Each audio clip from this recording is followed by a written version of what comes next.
다중감각 느끼기라는 주제로 발표를 준비해봤습니다. 이것은 저희가 그동안 발표를 준비하기 전까지의 활동을 정리한 실행 계획입니다. 그 다음은 목차인데요. 첫 번째로 미래의 쇼핑, 두 번째로는 미래의 여행, 세 번째로는 미래의 반려동물, 마지막으로는 미래의 재활에 대해 소개할 예정입니다. 첫 번째로 다중감각 미디어를 활용한 미래의 쇼핑에 대해서 말해보겠습니다. 과학적이고 예술적인 상상력이 결합된 미래의 쇼핑 경험은 VR, AR, 햅틱 장치, 공간 음향 등 다양한 기술과 독창적인 제품 전시를 통해 소비자에게 몰입감 있는 환경을 제공합니다. 이 시스템을 선정한 이유는 시각적 정보에 치우친 기존 온라인 쇼핑의 한계를 극복하고 소비자에게 더 정확하고 다양한 정보를 제공하기 위해서입니다. 이러한 기술은 소비자들이 실제 매장에서 쇼핑하는 것과 유사한 경험을 가능하게 하여 소비자의 만족도를 높이고 구매율을 증가시킬 수 있을 것입니다. 다음으로 미래 쇼핑 기술에서 사용되는 감각적 기술에 대해 이야기해 보겠습니다. 감각적 기술은 소비자가 제품을 더 잘 이해하고 경험할 수 있도록 돕는 중요한 요소입니다. 먼저 시각적 기술은 VR 기술을 통해 사용자들은 실제처럼 느껴지는 가상 매장에서 쇼핑을 할 수 있도록 합니다. 매장 안을 걸어다니며 제품을 보는 것처럼 현실감 있는 환경을 제공하고 AR 기술을 활용해 의류 착용 모습이나 가구를 집에 배치했을 때의 모습을 실시간으로 확인할 수도 있습니다. 다음으로 촉각적 기술은 햅틱 장치를 활용하여 단순히 보는 것을 넘어 제품의 질감, 무게, 형태를 실제로 느낄 수 있는 경험을 제공합니다. 청각적 기술은 공간 음향 기술을 통해 제품과 관련된 소리를 자연스럽게 전달할 수 있습니다. 후각적 기술은 향기 디스펜서를 통해 향수나 식품의 향을 직접 맡아볼 수 있습니다. 마지막으로 미각적 기술은 미각을 자극하는 전기 숟가락이나 전기 젓가락 같은 장치를 활용하여 식품의 맛을 테스트해 볼 수 있습니다. 하지만 이러한 기술을 적용하는 데에는 어려움이 존재할 수 있습니다. 특히 장치 접근성이 낮거나 사용법이 복잡할 경우 소비자들이 어려움을 겪을 수 있습니다. 이를 해결하기 위해서는 웨어러블 장치를 활용하여 사용 편리성을 증가시키고 기기 처음 사용 시 간단한 사용법을 안내해주는 것입니다. 또한 사용자 피드백을 반영하여 기술을 발전시키는 것이 중요합니다. 이제 가상공간에서 옷과 가구를 쇼핑하는 예시 영상을 보여드리겠습니다.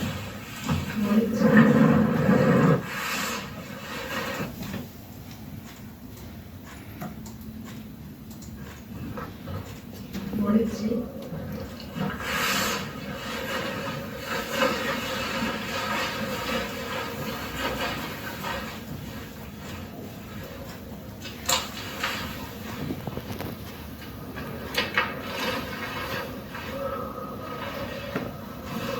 괜찮은데?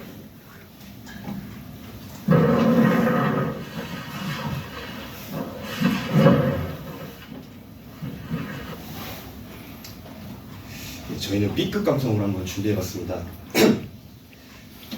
다음으로 소개할 것은 미래 여행입니다. 과학적 상상력을 이용한 미래 여행은 VR, AR 기술, 온도 제한 웨어러블 등의 기술을 활용합니다. 선정 동기는 코로나 이후로 비행기표 가격이 급등하면서 여행을 가기가 부담스러워지고 요즘 여행 유튜버들의 영상이 인기가 많아졌는데 유튜버들이 간 여행지를 직접 가고 싶지만 가보기엔 어려운 곳이 있어서 아쉬워하는 분들이 많을 것으로 예상이 돼 미래 여행을 선정을 했습니다. 코로나 이후로 급증한 비행기표 가격을 절약할 수 있고 개인의 관심사에 맞춘 여행을 선택할 수 있어서 만족감도 높일 수 있고 VR 기술로 밖에 나가지 않고도 친구들과 함께 여행을 즐길 수 있을 것입니다. 다음으로 미래 여행 기술에서 사용되는 감각적 기술에 대해 이야기해 보겠습니다. 먼저 미각적 기술은 가보자 하는 여행지의 요리를 맛볼 수 있는 VR 카페나 맛 VR 체험이 보급될 수도 있습니다. 그곳의 대표적인 음식을 맛보면 실제적인 분위기를 느껴볼 수 있습니다. 두 번째로는 온도 감각입니다. 여행지의 날씨나 환경을 가상으로 체험할 수 있는 온도 재현 VR을 생각해 볼 수 있습니다. 예를 들어 북극을 가상으로 체험할 때는 VR 기기가 시원한 온도를 유지하고 사막을 가상 여행할 때는 따뜻한 공기를 뿜어내는 방식으로 더욱 생생하고 몰입감 있는 경험을 제공할 수 있습니다. 세 번째는 후각과 시각이 합쳐져 있는 것입니다. 특정 장소의 고유한 냄새와 풍경을 재현하는 장치가 있다면 바닷가나 숲의 냄새와 함께 눈앞에 펼쳐지는 풍경을 가상으로 여행할 수 있을 것입니다. 이를 통해 현실적인 여행의 느낌을 더욱 생생하게 체험할 수 있습니다. 하지만 아무리 기술이 발전했더라도 실제 여행의 감동과 경험을 대체를 못할 수도 있습니다. 이를 해결하기 위해서 감각 기술을 향상시키고 현지인과의 실시간 상호작용이 가능하게 하고 고품질 그래픽을 제공하면 실제 여행과의 격차를 줄일 수 있을 것입니다. 다음으로는 실행 영상을 준비해봤습니다. 첫 번째 영상은 이제 사용자가 고글을 쓰고 북극과 사막으로 여행 가서 직접 온도를 체험해보는 영상입니다. 북극 가볼까?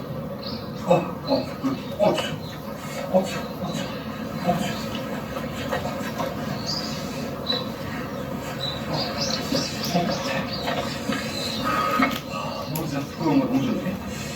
이제 한번 사막에 가볼까? 이게 확 더워지네.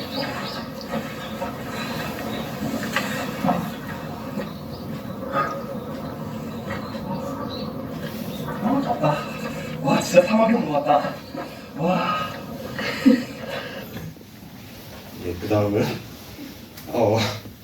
사용자가 고글을 쓰고 산으로 가서 마이쮸의 맛을 체험해보는 영상입니다. 산에 왔더니 너무 좋다. 이게 산에 오니까 마이쮸가 먹고 싶네. 마이쮸를 한번 불러볼까? 마이쮸. 마이쮸를 먹어야겠다.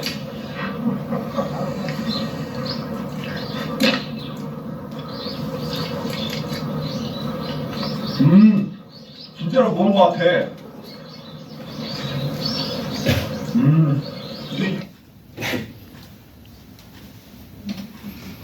다음으로 소개할 것은 미래 반려동물입니다. 과학적 상상력을 이용한 미래 반려동물은 VR, AR 기술, 디지털 향기 기술, AI 기술 등을 활용합니다. 선정 동기는 요즘 반려동물을 키우는 가구가 많아졌는데 반려동물에게는 수명이라는 것이 존재하고 반려동물에게 수시로 들어가는 비용이 큽니다. 실제로 저도 반려동물을 키우는데 과장해서 말하면 저에게 들어가는 돈보다 더 들어가는 느낌이 들 때도 있습니다. 이런 단점들을 해결하기 위해서 미래 반려동물에 대해 생각해봤습니다. 미래 반려동물을 활용하면 반려동물의 수명에 대해 생각할 일도 없고 반려동물에게 수시로 들어가는 비용도 해결할 수 있을 것입니다. 다음으로 미래 반려동물 기술에서 사용되는 감각적 기술에 대해 이야기해보겠습니다. 먼저 시각적 기술은 AR이나 VR 기술을 활용해 원하는 시간과 장소에서 그 환경에 어울리는 반려동물을 소환할 수 있습니다. 예를 들어서 캠핑장에서 곰이나 호랑이를 소환할 수 있다는 것입니다. 두 번째로는 후각 기술입니다. 반려동물은 특유의 냄새로 주인에게 친숙함을 주는데 디지털 향기 기술을 이용해 특정 동물의 향기를 저장하고 재현할 수 있습니다. 마지막으로는 청각적 기술입니다.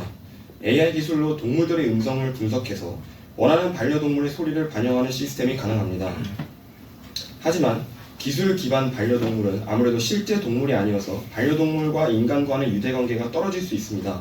그래서 미래 반려동물 형태에 대한 장점을 알려서 미래 반려동물에 대해 친숙해지게 하고 현재 반려동물과 공존할 수 있는 모델을 생각해서 문제점을 해결할 수 있을 것입니다. 다음으로는 실행 영상입니다. 혼자 캠핑장 왔더니 좀 적적하네. 곰이란 말이 소환해볼까?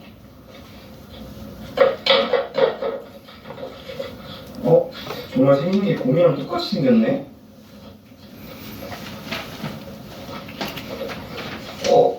촉감도 정말 곰 만지는 것 같아서 신기하다. 네, 마지막으로 미래의 재활입니다. 실내에서 한정된 방식으로 진행되는 기존의 재활과 달리 바다에서 수영하거나 산길을 달리는 느낌을 줄 수 있는 재활이 있다면 치료자의 만족감을 높일 수 있겠다고 생각하여 아이디어를 고안해 보았습니다. 이러한 재활은 공간의 제약을 극복하여 심리적, 감각적 경험을 중시하는 새로운 치료 형태로 발전할 수 있습니다. 또한 훈련의 정확성을 높이고 부상 위험을 고려하여 안전성을 강화할 수 있습니다. 여기에는 과학적, 사회학적 상상력이 사용되었는데 우선 각종 장치들을 활용하여 환자가 생동감 있는 재활을 할 수 있게 합니다. 여기 사용되는 장치는 다음 페이지에 설명드리도록 하겠습니다. 그리고 피드백 시스템과 강도 조절 시스템을 통해 실시간으로 환자의 자세를 잡아주고 체력에 따라 재활의 강도를 조절합니다. 미래의 재활이 사회에 미치는 영향에 대해 상상해 보았는데요. 개개인의 재활 의지가 높아지고 긍정적 경험이 공유되면서 재활 자체에 대한 사회적 인식이 개선될 수 있습니다. 가령 기존의 재활이 실내에 막혀있는 공간에서 고통을 인내하며 반복되는 훈련을 해야 했다면 가상 공간 속 재활은 본인이 원하는 공간에서 운동한다는 즐거움과 피드백을 통한 성취감 및 동기부여를 얻을 수 있습니다. 구현 가능한 감각으로는 균형 감각, 신체 감각, 시각, 청각, 촉각이 있습니다. 먼저 IMU 센서라는 관성 측정 장치를 사용하여 가속도와 각속도를 측정합니다. 다시 말해 중력 방향으로 가해지는 힘과 기울기, 회전 속도를 파악합니다. 이를 통해 환자의 전체적 균형과 훈련 속도 등을 읽어 정확한 피드백을 제공할 수 있습니다. 다음으로 바이콘 옵티트랩과 같은 모션 캡처 장비와 마이어 암밴드라는 근전도 센서 도구를 사용하여 가상 공간에서의 움직임을 실제처럼 구현합니다. 이를 통해 환자의 움직임을 3차원으로 표현할 수 있으며 원래 팔목 부분에 착용하는 마이어 암밴드를 양팔 양다리에 착용하여 전체적인 움직임을 가상 공간에 구현해낼 수 있습니다.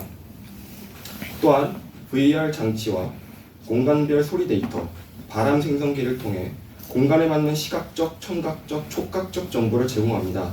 이에 따른 불편함으로는 장치 착용의 어려움, 기기 고장 및 부정확성, 새 기술에 대한 심리적 장벽이 있는데요. 가상 공간을 위한 장치라면 무겁고 착용 방법이 까다로운 경우가 많았습니다. 이러한 어려움을 줄이기 위해 가볍고 착용이 편한 팔찌 형식의 마이어 암밴드나 착용하지 않고 환자를 스캔하는 모션 캡처 장비들을 생각해 보았습니다. 또한 정기적 자가 진단 시스템을 구축하여 고장이나 오류에 대비하고 재활센터별 체험센터 구축을 통해 새 기술에 대한 심리적 거부감을 줄입니다. 기존의 재활과 함께 시범 형식으로 새로운 재활을 체험해 본다면 이에 대한 거부감을 완화하고 동시에 가상 공간의 안전성 또한 강조할 수 있습니다. 다음으로 간단한 영상 보여드리도록 하겠습니다. 무게 중심이 왼쪽으로 치우쳐 있습니다. 중앙으로 옮겨보세요. 현재 상태가 안정적입니다. 운동 강도를 조금 더 높여볼게요. 마지막으로 진행 과정에서의 장애물은 3가지가 있었는데요. 첫 번째로는 실제 공간을 가상에 구현하기에 기술적 한계가 존재했고요. 두 번째로는 요구되는 장치 준비를 위한 예산이 부족했고요. 세 번째로는 반려동물 촬영을 위한 곰을 주변에서 구하기 위한 어려움이 있었습니다. 저희의 해결책은 첫 번째로 가상 공간 속 장면을 실제 공간에서 촬영했고요. 두 번째로 장치의 적용 방식에 대한 설명을 독백 형식으로 전달했고요. 마지막으로는 유사 장비, 유사 동물로 대체를 했습니다. 다중 감각 기술의 적용으로 쇼핑, 여행, 반려동물 교감, 재활은 물리적 한계에서 벗어나 심리적, 경제적 가치를 창출할 수 있습니다. 이는 오감 중심의 현재 가상 공간을 확장하여 더 다양한 감각의 활용을 통해 가상과 현실에 있는 핵심 기술로 자리 잡을 것입니다. 다만 새로운 분야의 개척에 따라 데이터 보안, 사용자 안전 등 또 다른 문제들이 대두될 것이며 이러한 문제에 대해 논의하는 것이 기술 보편화보다 우선시 되어야 할 것입니다. 마지막으로 출처고요. 이것으로 발표를 마치겠습니다. 감사합니다. 저희 조는 식스센스이고요. 발표를 맡은 이주은입니다. 우선 저희는 저희 조의 발표 주제에 대해서 말씀을 드리고 어떠한 상상력을 사용했는지 그리고 이제 저희 상상력을 바탕으로 어떠한 저희는 약간 이제 프로젝트를 통해 연구와 치료를 진행하는 컨셉으로 가봤는데요. 그래서 이제 저희의 치료 일지를 보여드리고 그걸 통해 느낀 점까지 말씀드리려고 합니다. 저희의 주제는 레머니크입니다. 레머니크는 이제 레머니스라는 단어와 유니크라는 단어를 합쳐서 레머니크라는 고유한 명사를 만들어 보았는데요. 이것은 이제 레머니스라는 추억을 한다, 그리고 유니크라는 고유한이라는 의미를 합쳐서 이제 추억을 고유하게 만드는, 즉 잊고 싶은 기억은 삭제하고 소중한 기억은 강화한다는 의미에서 만들어 보았습니다. 우선 저는 2124년으로 떠날 건데요. 그것은 이제 지금으로부터 100년 뒤입니다. 저희는 이제 과잉 기억 증후군 환자 연구를 토대로 비침습적인 기술, 즉 뇌를 굳이 열지 않고서도 자기장을 통해 뇌에 안전하게 전류를 유도하여 신경을 자극하여 특정 기억을 강화하거나 약화 또는 제거시키려고 합니다. 2124년에는 지금보다 기술이 발전함에 따라 사람들의 편의성이 높아지고 생활의 질도 개선되며 이러한 향상된 생활의 질은 또다시 기술에 의존하거나 기술 발전을 촉진하는 순환구조를 형성할 가능성이 있습니다. 그에 따라 불가분의 관계, 즉 서로 영향을 받는 관계가 될 것이라고 예상했고, 따라서 저희는 기계나 기술이 다루지 못하는 감정과 관련된 부분을 인문학적으로 접근하여 가상의 인물 스토리텔링을 통해 이 주제에 대해 다뤄보려고 합니다. 저희가 사용한 상상력은 이런 것들이 있는데요. 첫 번째로 인문학적 상상력을 바탕으로 저희는 어떠한 나름의 문학 작품을 창작하려고 해보았고요. 이제 사회과학적 상상력을 통해 사회 전반적인 문제들을 어떤 것이 있는지 조사하고 분석해 보았습니다. 공학적 상상력을 통해서 실현 가능성에 대한 고민을 해보았고, 사회적 문제를 해결하기 위해 목표를 설정하고 필요한 정보를 수집했습니다. 사회적 측면을 융합적으로 고려하여 몇 가지 개선할 점과 윤리적 문제를 발견하기도 했는데 이것은 마지막에 언급해드리도록 하겠습니다. 이제 저는 2124년으로 가서 과잉기억 증후군 환자를 연구하고 치료하는 박사가 됩니다. 네. 최근 저는 전류 자극을 통해 기억을 약화하는 치료를 여러 차례 했습니다. 제 환자들은 모두 익명이며 테라피 저널의 일부를 소개하겠습니다. 환자는 총 3명으로 서민철, 임지호, 그리고 한시훈입니다. 한 차례씩 언급해드리도록 하겠습니다. 첫 번째 환자는 서민철, 사건 나이 15세의 학교폭력 피해자입니다. 현재는 17세 고등학생으로 학교폭력의 아픔을 딛고 극복하고자 하였으나 기억이 발목을 잡아 이 연구에 자발적으로 참여하였습니다. 민철군에게 트리거는 온 디바이스, 즉 저희가 몸에 지니고 다니는 핸드폰이나 패드와 같은 그러한 온 디바이스의 진동 소리, 담배 냄새, 그리고 교복입니다. 디지털 시대의 온 디바이스 접근성과 학생의 신분임을 고려했을 때 온 디바이스와 교복에 대한 모든 기억을 지우는 것은 생활에 어려움을 겪을 수 있기 때문에 기억을 약화시키고, 그와 다르게 담배 냄새에 관한 기억은 모두 지우기로 결정하였습니다.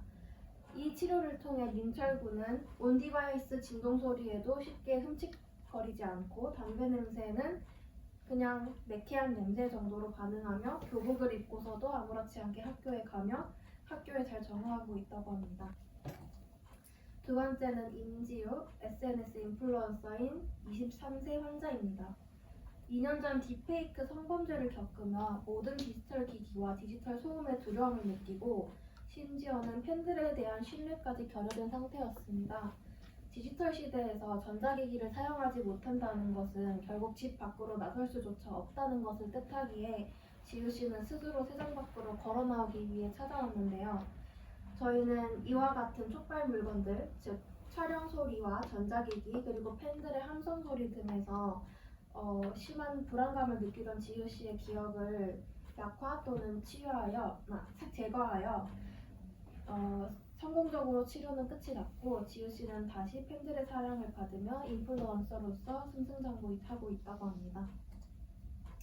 세 번째는 이제 한시훈이라는 청년의 부모님이 의뢰하신 연구였는데요.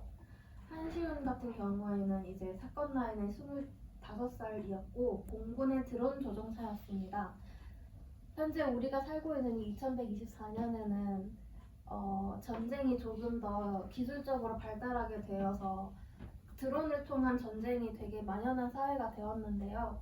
이런 공군의 드론 조종사가 된 지 얼마 되지 않아 전쟁 중 무인항공기 통제실이 발각되어 포격당하게 됩니다.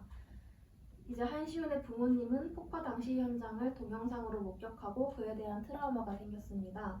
그래서 이의 부모님은 트리거로 구급차 소리, 그리고 각종 큰 소리, 폭발음과 같은 각종 큰 소리, 그리고 드론을 보았을 때 아들을 떠올리며 마음을 아파하는 모습을 보였습니다.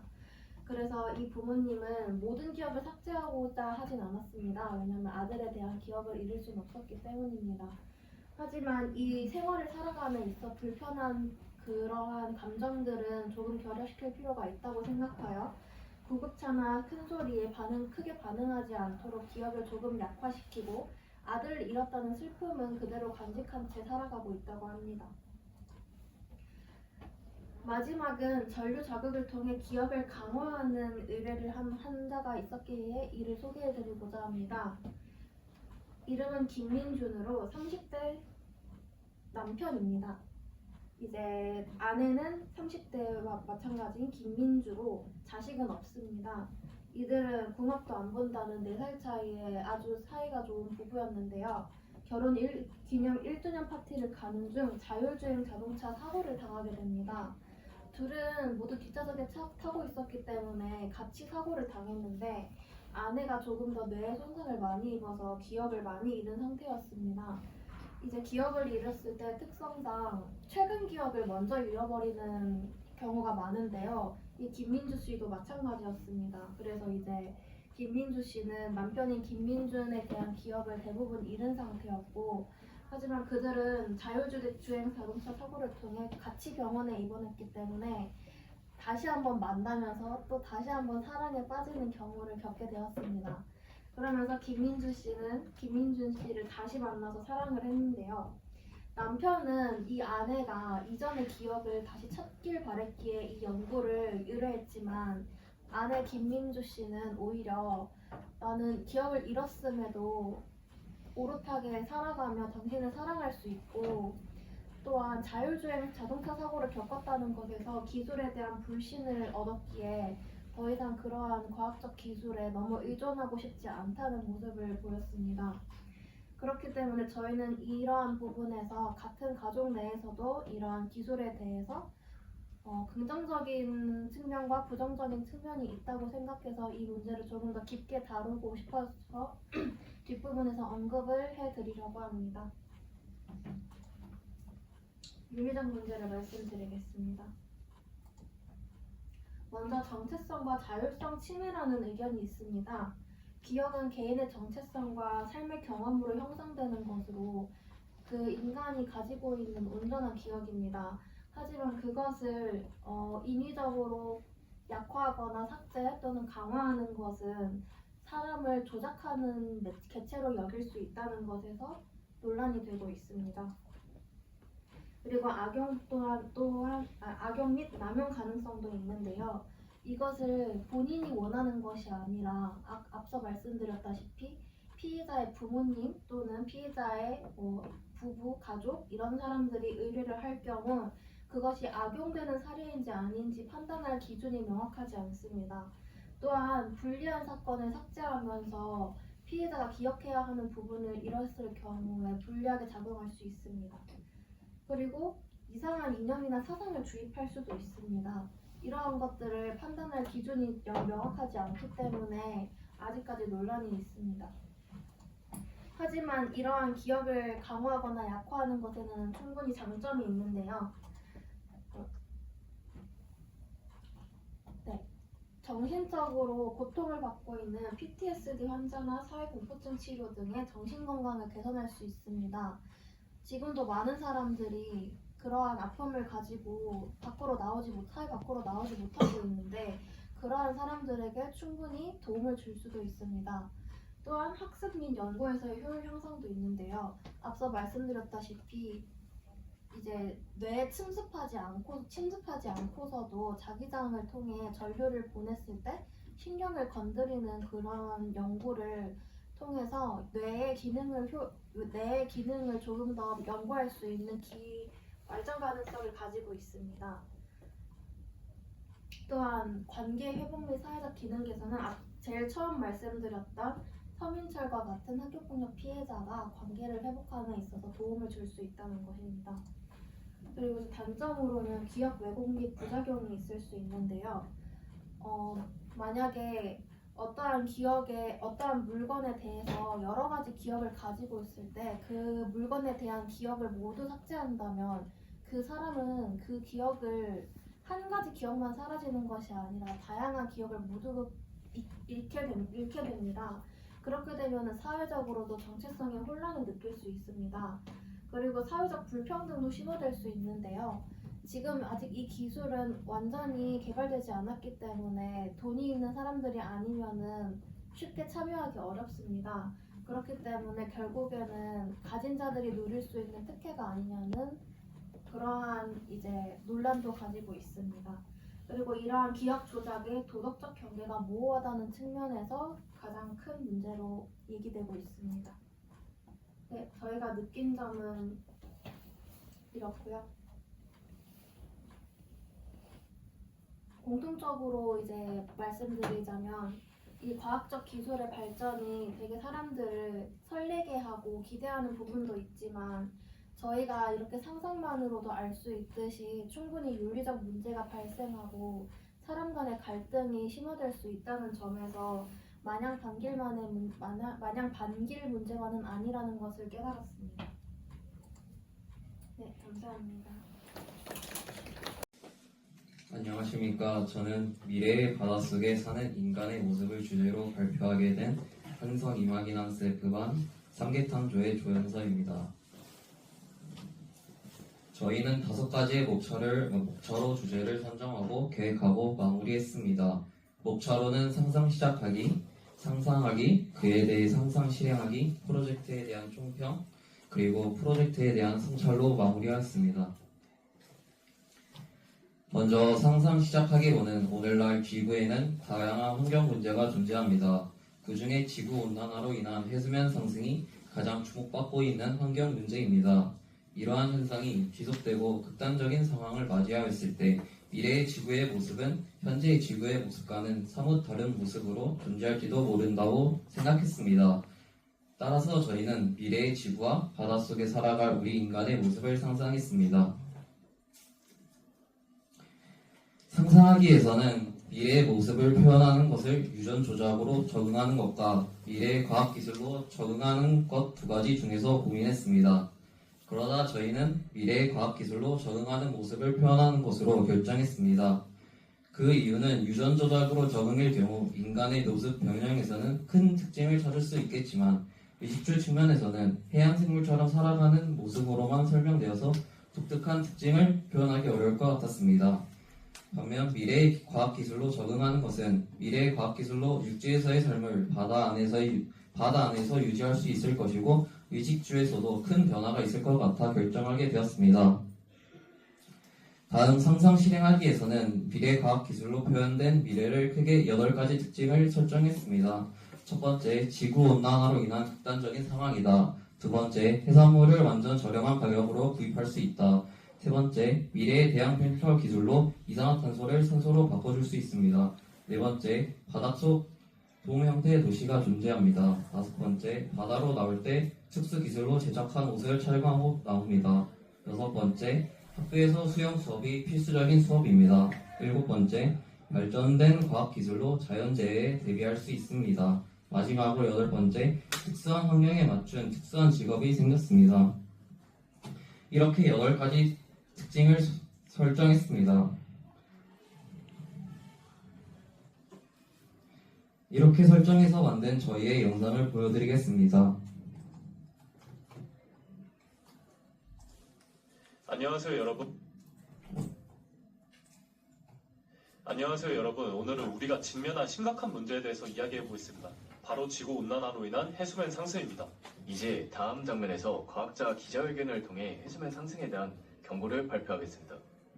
여러분, 해수면 상승은 이미 현실입니다. 내년 후면 많은 육지와 장기 위험이 있습니다.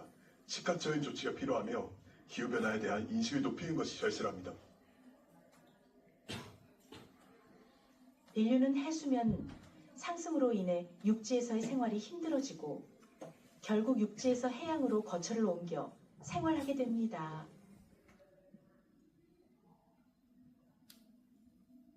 아빠, 오늘도 일 가야 해요? 열심히 일하고 올게. 잘 지내고 있어? 조심히 다녀오세요. 사랑해요. 보기에 아버지는 CO2를 O2로 변환하는 대형 필터의 수리 및 청소 작업을 해요. 해양 도시에서 지속적인 생태계 유지와 건강을 위해서는 산소 공급이 필수적입니다. 보기에 어머니는 저녁밥을 만들기 위해 마트로 장을 보러 갔습니다. 마트에 들어선 순간 해양 생태계에서 쉽게 구할 수 없는 식료품들의 가격이 눈에 띄게 올라가 있다는 사실에 당황스러움을 느낍니다. 날이 가면 갈수록 기본적인 먹거리 식품조차도 점점 비싸졌어요.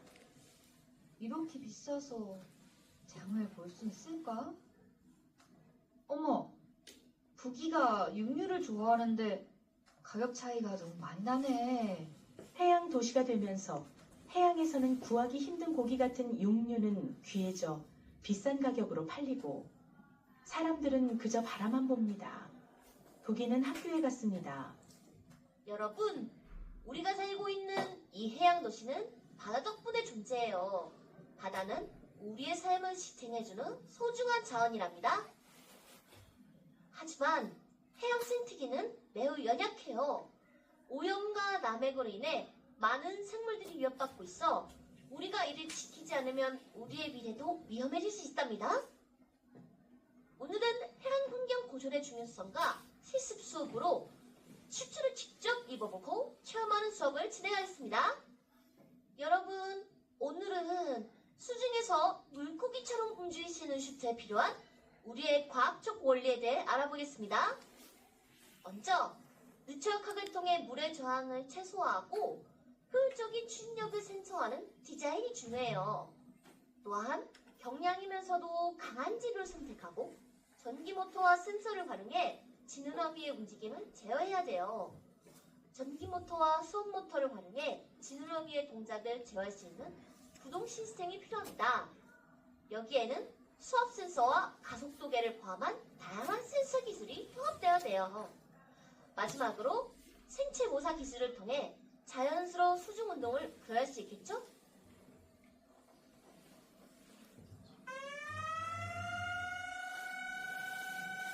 긴급 해저 지진 발생 쓰나미 경로 예측 중입니다.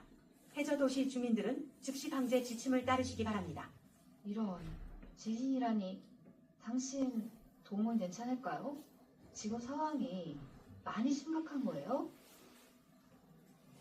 괜찮을 거야. 돔은 기본적으로 쓰나미 같은 자연재해를 견디도록 설계돼 있으니까.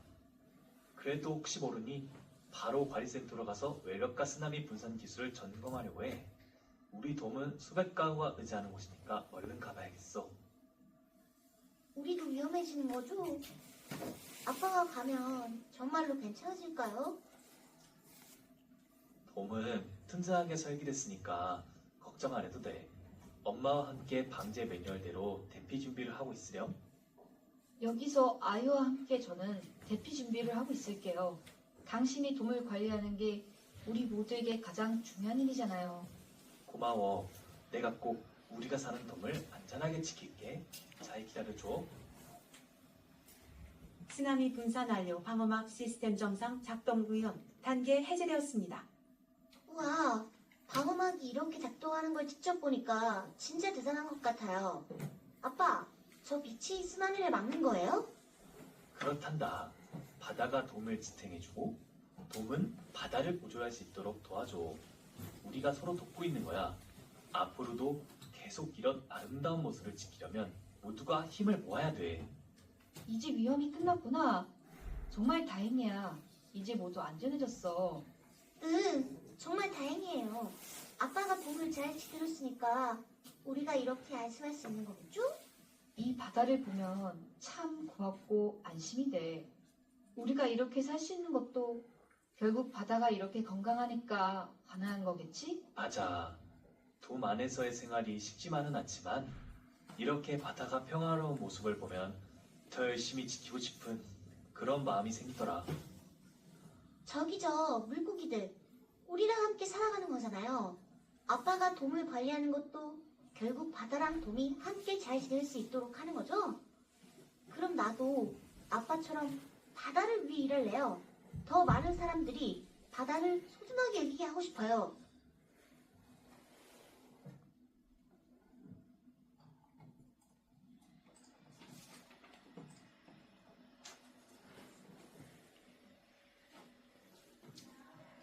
프로젝트 평가에서는 저희 5명 각자 1명씩 프로젝트에 대해 평가했습니다. 저희는 프로젝트를 제작하면서 서로의 아이디어를 공유하고 발전시키면서 다양한 관점을 이해하는 기회가 되었고, 또한 각자의 독창적인 상상력을 결합시키며 프로젝트를 더 풍성하게 만들 수 있었습니다.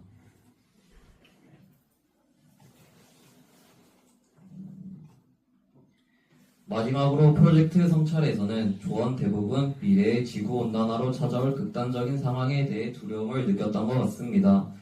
하지만 미래 기술로 적응해 살아가는 삶을 상상해보니 생각보다 상황을 극복할 수 있을 것 같았습니다. 프로젝트를 제작할 때 VR을 이용하여 제작하면 굉장히 잘 표현할 수 있을 것 같다고 생각했지만 시간 내에 제작하는 것이 기술적으로 어려울 것 같아 아쉬웠습니다. 그래서 직접 그림으로 스토리를 제작하여 프로젝트를 표현하였습니다. 이렇게 저희 프로젝트를 돌아보았습니다. 이상 삼계탕조의 발표를 마치겠습니다. 감사합니다.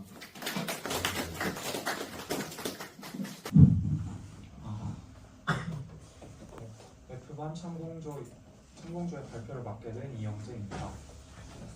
저희 조는 미래 교통수단에 대해서 발표하게 되었는데요. 브레인스토밍 과정에서 사회과학, 인공지능, 생명공학, 교통 등 다양한 주제에 대한 이야기가 나왔었고 그 중에서 과학적 상상력을 발휘하는 미래 교통수단에 대한 이야기를 이 프로젝트에서 진행하기로 결정하였습니다. 이 프로젝트는 과학기술의 빠른 발전에 따라서 급변하는 세상 속에서 주체적인 삶을 살기 위해서 미래 도시의 모습을 미리 상상하고 발맞추어가는 삶을 살고자 이 프로젝트를 계획하게 되었습니다. 프로젝트를 계획하면서 아무래도 미래 교통수단의 구상이라는 가상의 대상을 구체화하는 것이었기에 창의적 상상력이 크게 요구되었고 이를 제한된 시간 안에 구상하기 위해서 생성형 AI를 통해 부족한 부분을 보완하고 구성하였습니다. 저희는 이번 프로젝트를 통해서 교통수단을 활용한 주인공의 하루를 통해 기술 발전이 가져올 일상생활의 변화를 생생하게 보여드릴 것이며 이를 통해 여러분이 혁신적인 이동수단의 가능성과 삶의 변화를 상상하도록 영감을 드릴 것입니다. 다음으로 저희의 프로젝트의 결과물 부기의 하루를 보고 가시겠습니다. 지금부터 과학적 상상력에 기반한 미래의 교통수단에 대해 발표하겠습니다. 저희는 미래의 교통수단을 활용하며 살아가는 대학생 부기의 하루를 상상하였고 지금부터 부기가 쓴 2077년 어느 여름날의 일기 내용 발표가 있겠습니다. 오늘은 오전 11시에 이마기난스 수업이 있었다. 알람은 10시에 맞췄지만 눈 떠보니 10시 30분. 알람은 쓸모가 없다. 10시 40분에 오는 무인 버스를 놓치면 지각이다. 빛의 속도로 옷을 입고 집을 나섰다. 버스 정거장에 도착하니 10시 39분. 후 오늘도 겨우 고비를 넘겼다. 아침에 일어나는 건 세상에서 제일 어려운 것 같다. 그래도 몇 년 전부터 음속 무인 버스가 개발되어 내가 사는 제주도 서귀포시부터 한성대학교까지 20분 안에 갈 수 있어 감사한다. 아침마다 햇빛에 비친 바다를 보며 등교할 수 있는 것도 대학생이 된 나의 소소한 즐거움이다. 버스에서 내려 학교 정문에 도착하자마자 원판 모양의 이동 장치가 보였다. 몇 달 전까지만 해도 옆 동네 명문대학교만 쓰던 건데 우리 학교에도 새로 생겼다. 태양광 발전을 이용한 거라던데. 원리는 모르겠지만 원하는 강의실 건물에 층수까지 맞춰 바로 이동시켜주다니. 세상 참 좋아진 것 같다. 수업이 끝나자마자 학식당으로 달려가 돈가스 오므라이스를 먹었다. 50년 전에도 있던 메뉴라고 들었는데 왜 안 바뀌는지 모르겠다. 그래도 나름 내 최애 메뉴다. 밥을 다 먹고 서핑 동아리 활동을 하러 자기 부상 열차를 타고 부산으로 향했다. 저번 주에 최신형 모델로 열차를 다 교체했다고 하던데 훨씬 더 빨라진 느낌이다. 자기 부상 열차 특유의 시동 소리를 들을 때마다 정말 멋진 소리라는 생각이 든다. 10분 만에 부산에 도착할 수 있었다. 해운대에 도착해 부원들과 함께 파도를 타며 서핑했다. 항상 느끼는 건데 공대 다녀서 안 그래도 남자밖에 못 만나는데 이 동아리도 대부분 남자밖에 없어서 살짝 짜증이 나는 부분이다. 그냥 다른 동아리로 옮겨버릴까? 아니지. 서핑이 재밌으니까 참자. 서핑이 끝나자마자 광주에 있는 공연 연습장에서 밴드 동아리 활동에 참여하기 위해 무인 택시를 탔다. 25분 걸렸다. 자기 부상 열차를 타면 10분 컷이지만 요즘 열차 파업 때문에 오후에는 일부러 천천히 다니더라.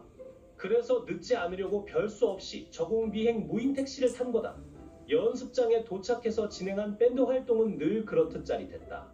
내가 쓰는 일렉 기타가 다른 팀원들 거보다 안 좋아서 그게 좀 흠이긴 하지만 새로 하나 살까 고민하다가 쉬는 시간에 앱으로 주문시켰다. 무인드론 음속 배송 서비스를 가입해 놨더니 시킨 지 5분 만에 집에 도착했다고 휴대폰에 알림이 왔다. 예전에는 주문하고 하루 만에 오는 것도 혁명이었다던데 하루를 대체 어떻게 기다렸을까? 밴드 활동이 끝나고 광주에 사는 여자친구를 만났다. 같이 저녁을 먹었고 갑자기 여자친구가 하늘을 날며 석양을 보고 싶다고 했다.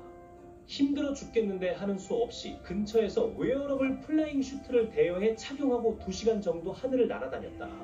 석양을 보니 예쁘긴 했지만 편안하게 집에서 보는 게 더 나은 것 같다. 해가 지고 나서 다시 무인버스를 타고 집으로 돌아왔다. 즐거웠지만 너무 피곤했다. 집에 들어오니 할아버지께서 무서운 표정으로 현관문 앞에 서 계셨다. 학교 갔다 온다는 놈이 어딜 싸돌아 다니다 이제 오냐? 라고 혼났다. 그래서 그냥 솔직하게 서울에 있는 학교에 갔다가 부산에 서핑하러 내려오고 다시 광주에 가서 밴드 활동을 한 후 여자친구랑 하늘에서 놀다 왔다고 말씀드렸다. 제주도에 사는 놈이 하루 안에 전국 팔도를 다 돌아다녔다고? 세상 참 좋아졌다. 그렇게 말씀만 하시고 더 나무라진 않으셨다. 예전에 할아버지께서 대학 다니던 시절엔 인천에서 서울로 통학하는데도 1시간 넘게 걸렸다고 하셨던 기억이 났다. 그런 거 보면 과학기술이 정말 빠르게 발전한 것 같다는 생각이 드는데 할아버지는 대학생 때 이런 미래를 상상이나 하셨으려나? 난 그런 느린 세상에선 답답해서 못 살 것 같다. 오늘 밤은 새로 산 일렉 기타를 만지다 잠에 들어야겠다. 여름이었다. 여기까지가 2077년 어느 여름날의 부기의 일기였습니다. 감사합니다. 지금부터 과학적 상상력에 기반한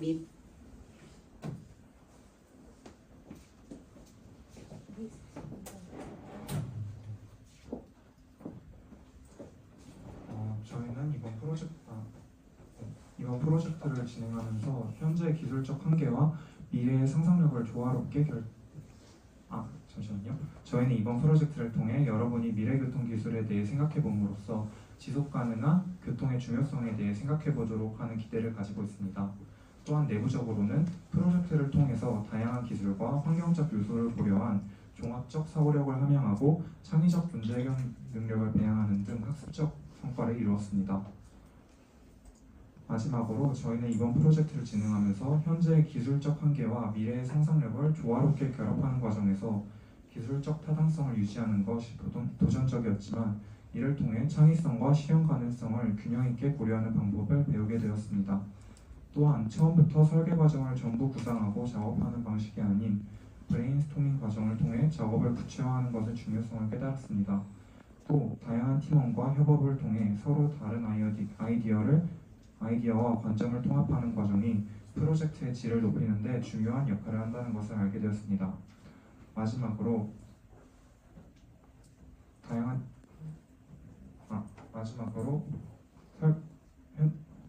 죄송합니다. 이상 발표를 마치겠습니다. 감사합니다. 저희는 학교 화장실을 이용하면서 화장실 입구에 가림막이 없고 화장실 내부가 보인다는 점이 불편하여 화장실 가림막 설치에 대해 준비하였습니다. 이 가림막은 사용자의 프라이버시를 보장하며 화장실 이용 시의 불편함을 최소화할 수 있습니다. 이러한 가림막이 어떻게 우리의 일상에 긍정적인 영향을 미칠 수 있는지에 대해 발표하겠습니다. 목차를 설명하겠습니다. 첫 번째로 브레인스토밍을 이용한 아이디어 도출, 두 번째로 설문조사, 세 번째로 문 조형도 스케치, 네 번째로 결과물, 마지막으로 향후 계획을 설명하겠습니다. 첫 번째로 브레인스토밍 과정은 문제 해결을 위한 초기 아이디어를 도출하는 중요한 단계입니다. 이 과정에서 다양한 의견과 아이디어를 자유롭게 나누며 창의적인 해결책을 모색하였습니다. 다음 브레인스토밍은 화장실의 프라이버시를 강화하기 위한 다양한 아이디어를 도출하는 과정입니다. 사용자들이 느끼는 불편함을 해결할 수 있는 창의적인 솔루션을 찾아보았습니다. 해결 방법을 찾아본 결과 화장실 입구에 문이 없는 것이 프라이버시 문제로 이어져 화장실 안 프라이버시를 지킬 수 있는 가림막을 설치하는 해결 방법을 찾았습니다.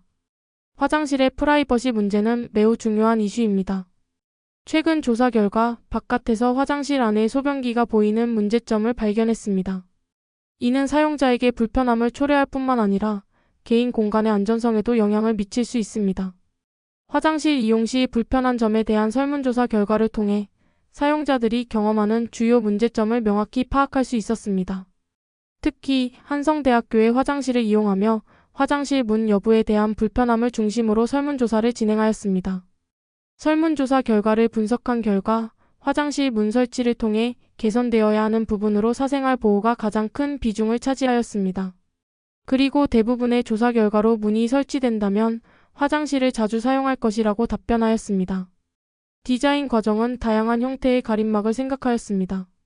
일자 가림판에서 시작하여 기역자 형태의 가림판, 절반형 미닫이문, 그리고 커튼 형태로 다양한 디자인들을 구상하였습니다. 그중 가장 적합한 디자인으로 기역자 형태를 선택하였습니다. 기역자 가림판을 선택한 이유는 공간을 가장 차지 않으면서도 효과적으로 화장실 안이 보이지 않고 장애인분들도 지장 없이 사용할 수 있다는 점에서 기역자 형태의 가림판을 선택하였습니다. 이 가림판은 실리콘과 우드락 폼보드를 활용하여 제작되었습니다. 실리콘의 튼튼함과 우드락 폼보드의 가벼움, 재활용이 가능하다는 점을 이용하여 제작하였습니다. 이러한 재료의 조합은 환경 친화적을 장점으로 두고 있습니다.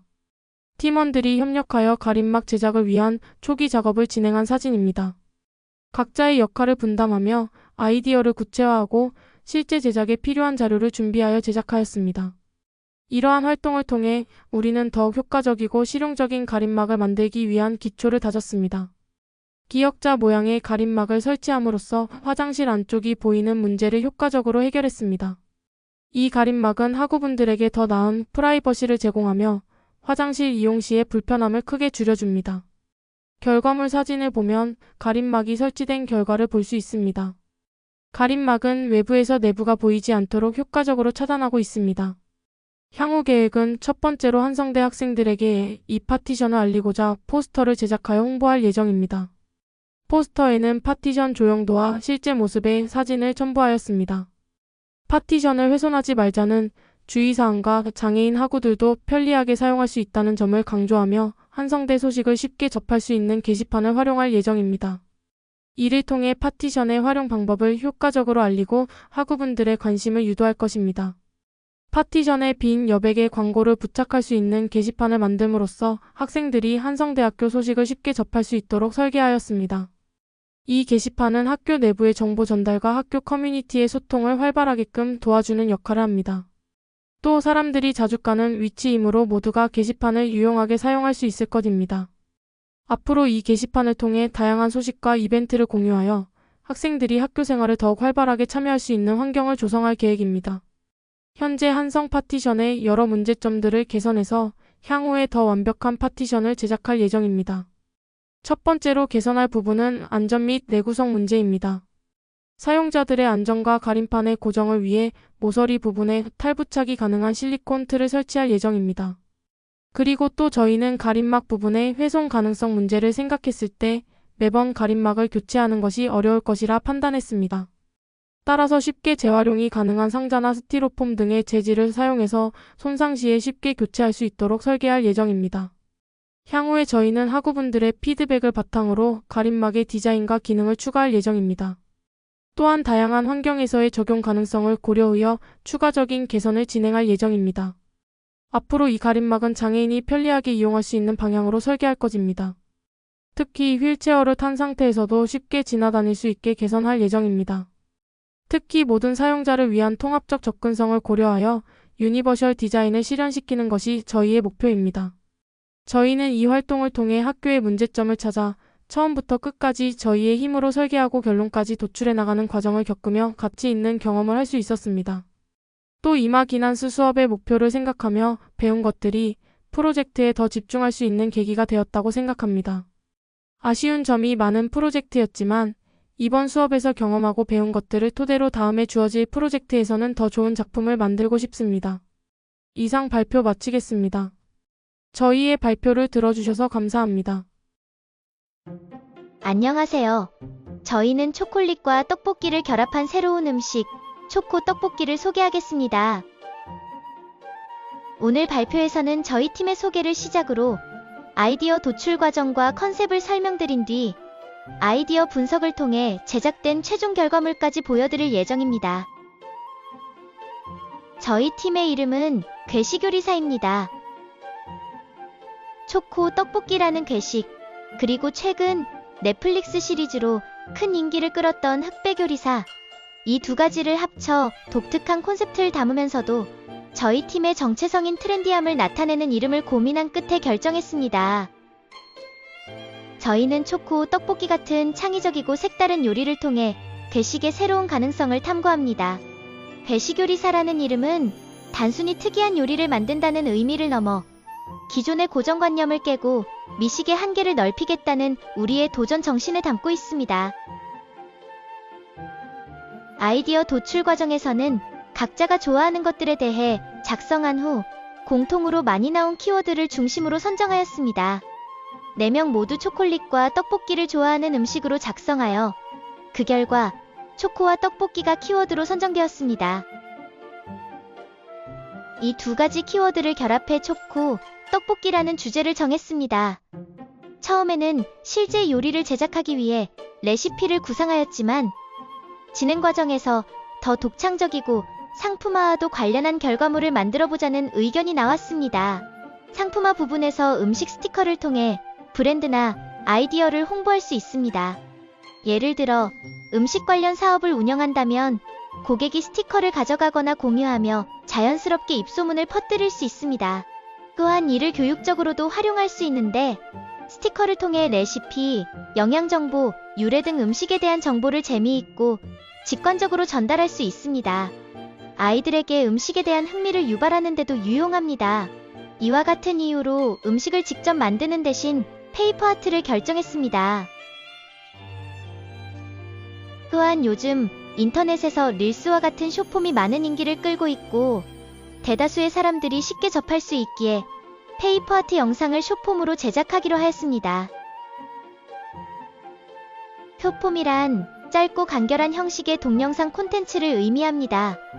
불필요한 요소를 줄이고 핵심 메시지를 빠르게 보여주어 시청자들의 짧은 집중력에 적합하고 공유와 참여를 유도하기 쉬워 트렌드의 중심이 되었습니다. 그래서 저희는 페이퍼 아트를 활용해 초코 떡볶이를 표현하고 이를 기반으로 숏폼 영상을 제작하며 스티커 등으로 상품화했습니다. 떡볶이의 기본 틀은 유지하되 기존의 빨갛고 매운 떡볶이 이미지를 벗어나 떡 모양을 바꿔 귀여운 외관으로 연출하고 저희가 선정한 키워드인 초콜릿을 활용하여 새로운 맛과 색감을 가진 초코 떡볶이로 재해석했습니다. 초코 떡볶이의 레시피는 다음과 같습니다. 우선 떡을 물에 불리고 뜨거운 물에 초콜릿을 중탕시킵니다. 그 후 파를 자르고 후라이팬에 볶습니다. 그 다음 떡을 추가하여 파와 함께 볶고 중탕한 초코를 부어 볶으면 완성입니다. 영상 제작을 위해 초코 떡볶이 제작에 필요한 도구와 재료들을 디자인했으며 이를 바탕으로 도안을 제작하였습니다. 이후 페이퍼 영상 촬영과 편집을 통해 숏폼 결과물을 완성했습니다. 앞서 언급한 도안으로 어린 아이들도 쉽고 안전하게 음식을 만들 수 있도록 스티커를 제작하였습니다. 저희의 스티커 결과물입니다. 폰 케이스, 에어팟 케이스, 노트 등에 붙여 활용할 수 있습니다. 학교 수업 내 발표 전에 다른 팀들에게 저희의 스티커 결과물을 배부하였습니다. 이 결과물의 효과는 다음과 같습니다. 앞서 언급한 듯이 요리 스티커를 통해 브랜드나 요리 아이디어를 홍보할 수 있습니다. 예를 들어 카페, 레스토랑, 푸드트럭 등 음식 관련 사업을 운영한다면 고객이 스티커를 가져가거나 공유하며 자연스럽게 입소문을 퍼뜨릴 수 있습니다. SNS에서 사용하기 좋은 콘텐츠로 활용되어 더 넓은 고객층에게 어필할 수도 있어 홍보 및 마케팅에 효과가 있습니다. 교육적 활용으로 요리 스티커를 활용해 레시피, 영양정보, 유래 등 음식에 대한 정보를 재미있고 직관적으로 전달할 수 있습니다.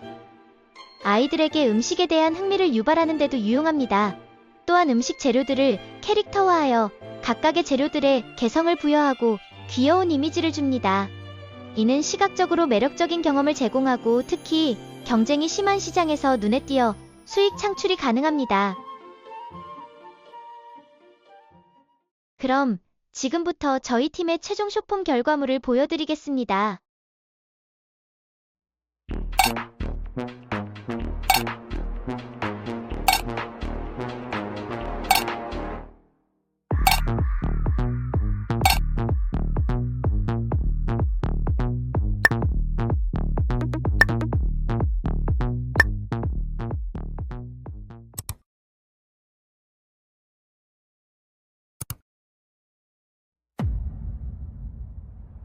I'm like some kind of supernova. Watch out, look at me go. Give me 좀 boy. 빛의 core, so high. 난 열려. 서로의 존재를 느껴. 마치 Discord. 날 닮은 너 누구야? Drop. 사건이 다가와. 거세게 커져가. That tick tick down. That tick tick down. 건너뛰지 못할걸 누구도 말야 지금 내 안에선 supernova Nova Can't stop hyper stellar 원초 그걸 찾아 Bring the light of a dying star 내 우주를 봐봐 supernova 이 결과물의 효과는 다음과 같습니다.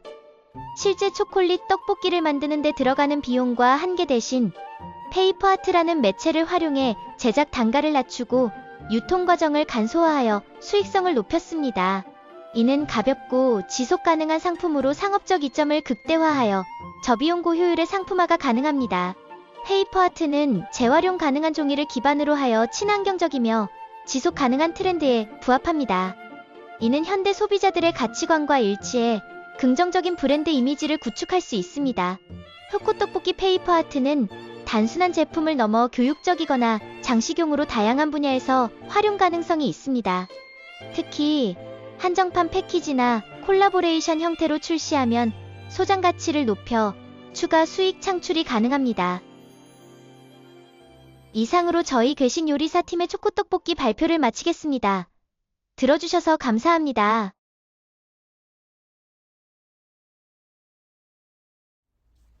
안녕하십니까. 한성 이마기넌스 상상력 프로젝트 도윤이의 원시시대 탐험기에 대해 발표할 H반 1조 발표자 김재원입니다. 시작하기에 앞서서 이 프로젝트에 대해 간략히 설명해 드리도록 하겠습니다.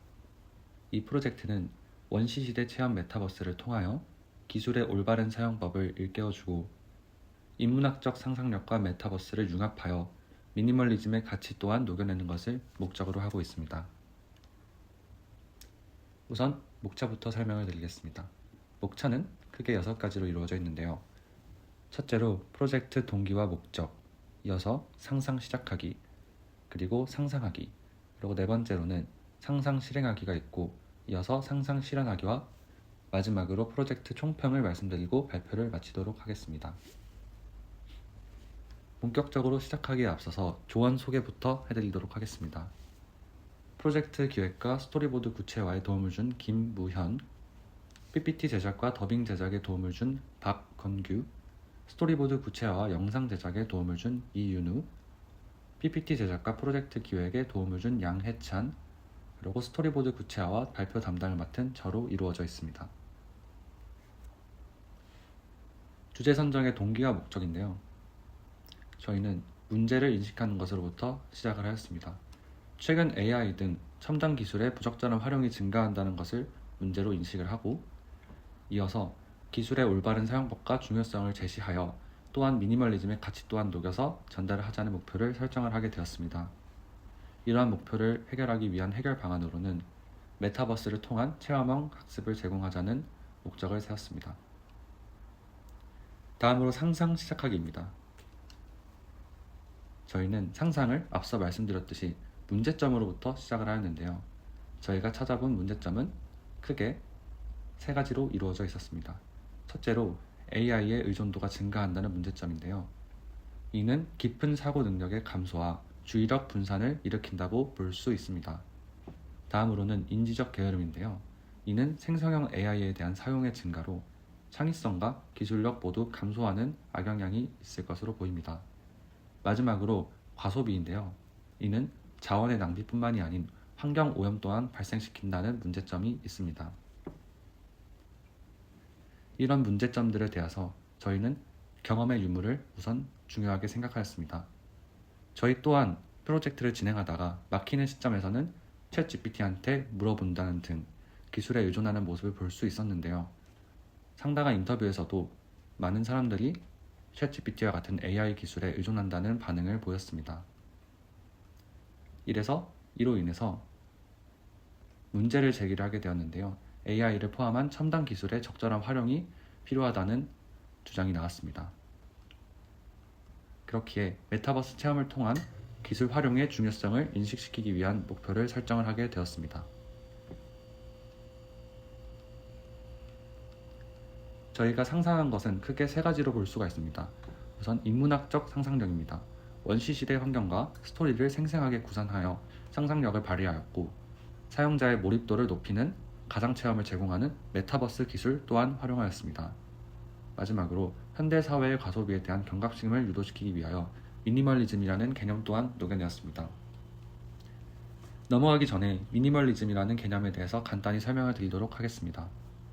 미니멀리즘은 1960년대에서 1970년대 미국의 시각예술 그리고 음악을 중심으로 이루어진 단순함을 추구하는 주의라고 생각하시면 됩니다.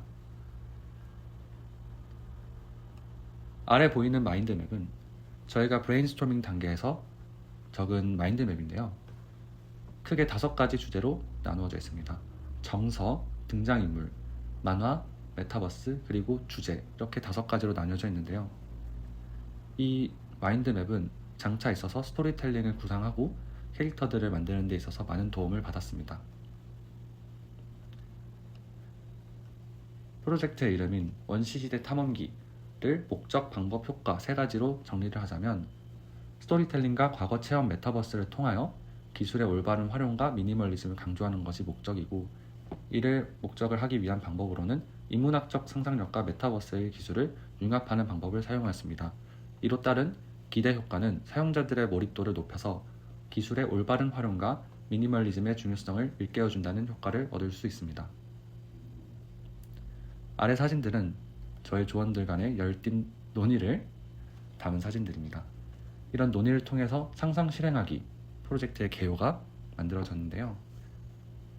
저희의 초기 계획은 아이디어 선정과 이를 구체화하는 과정에서 게임 형식으로 도윤이가 테스트를 통과할 때마다 보상을 받는 방식을 고민했었으나 수정을 하게 되었습니다. 수정을 한 결과 등장인물들을 팀원들끼리 맡아서 하는 역할극을 할지 아니면 가상 공간에서의 여행이라는 테마를 잡을지 고민 후 메타버스라는 가상 공간에서 또 다른 메타버스로 여행을 한다는 흥미있는 설정을 만들도록 결정이 되었습니다. 옆에 보이시는 3가지 그림은 저희의 초기 스케치인데요. 등장인물을 3명으로 잡고 그 3명에 대한 개인적인 정보 또는 이름들을 먼저 설정을 하여서 앞으로 있을 스토리텔링의 기반을 마련하였습니다. 이를 토대로 만들어진 모습이 앞에 보이는 도윤이와 도윤이 아버지, 도윤이 어머니 세 등장인물인데요. 도윤이는 명품을 좋아하며 AI를 비롯한 첨단 기술에 의존하는 행동을 자주 보이는 성격을 가지고 있습니다. 아버지는 이러한 도윤이의 철없는 행동에 고민이 많은 모습을 보이고 있는데요. 어머니 또한 철두철미하고 원리 원칙주의자인 성격을 가지고 있습니다. 이러한 성격을 바탕으로 차후에 보여드릴 영상을 보시면 조금 더 몰입감이 좋을 것으로 생각됩니다.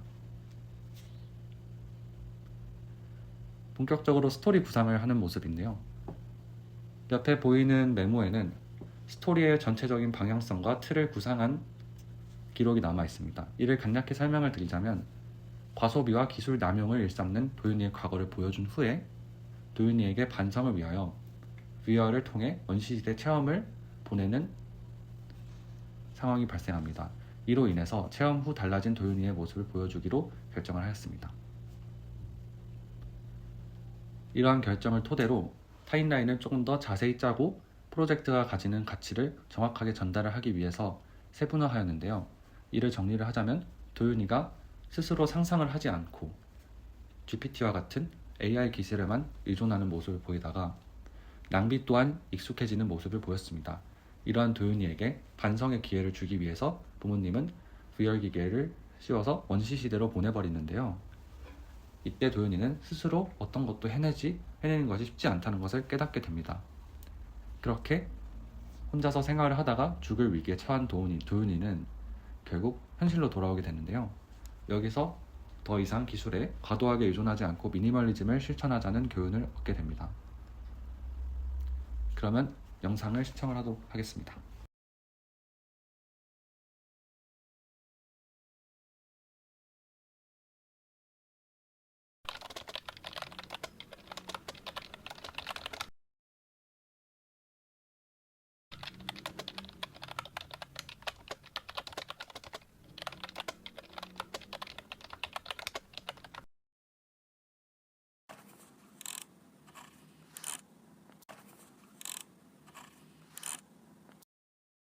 클로바, 불 꺼줘. 불도 내가 끌 필요 없으니 편하다.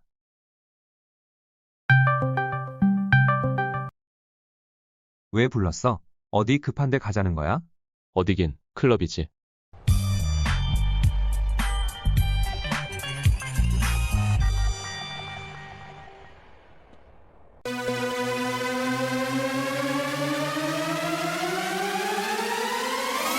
이 자식이 설마.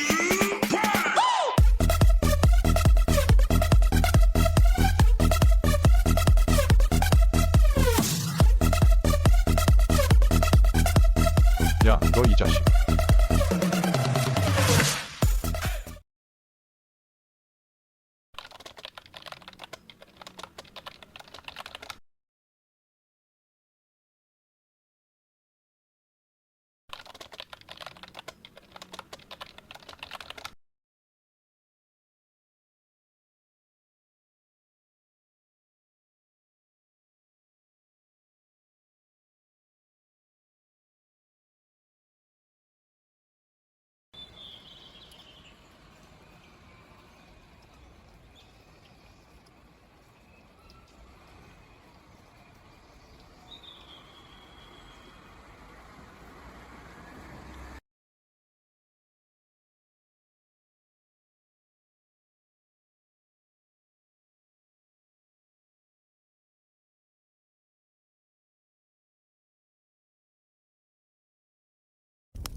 휴, 불 하나 피우는 것도 힘들구나. 언제 돌아갈 수 있을까? 그저 과시용이었던 명품 패딩의 따뜻함을 도윤이는 비로소 느낄 수 있었다.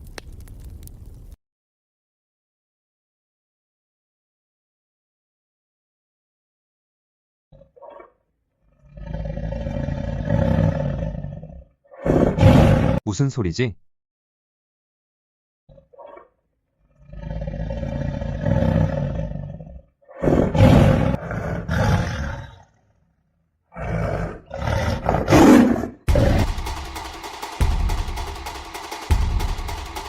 도윤이는 입고 있던 패딩의 부피 때문에 잘 뛸 수가 없었다.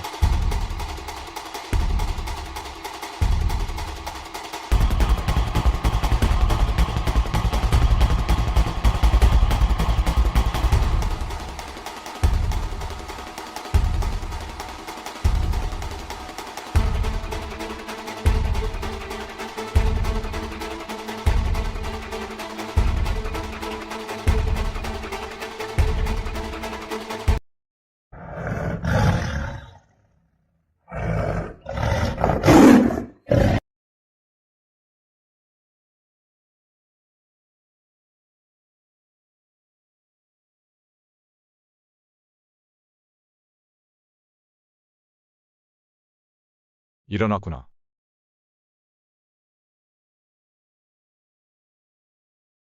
잘 다녀왔니? 아버지, 어머니.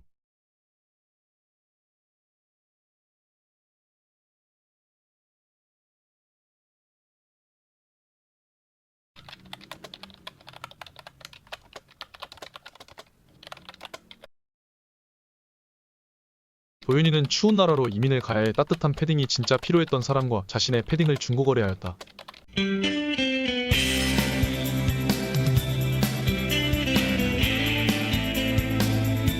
도윤이는 우리는 명품을 벗어던지고 산업혁명 이후 이 세계가 주는 진정한 가치를 생각하게 된다.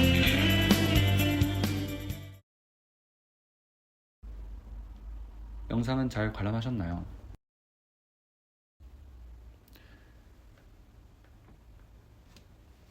프로젝트의 총평인데요.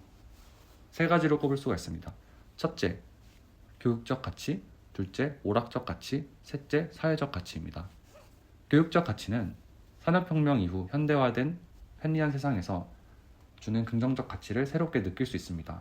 그러나 긍정적 뿐만이 아닌 여기에 너무 의존을 하게 되면 너무 편리해진 생활에 익숙하게 되어 이를 당연하게 생각하고 명품과 재화 또는 기술에 대한 욕심만 커졌던 현 세대를 반성하는 계기를 만들어줄 수 있습니다.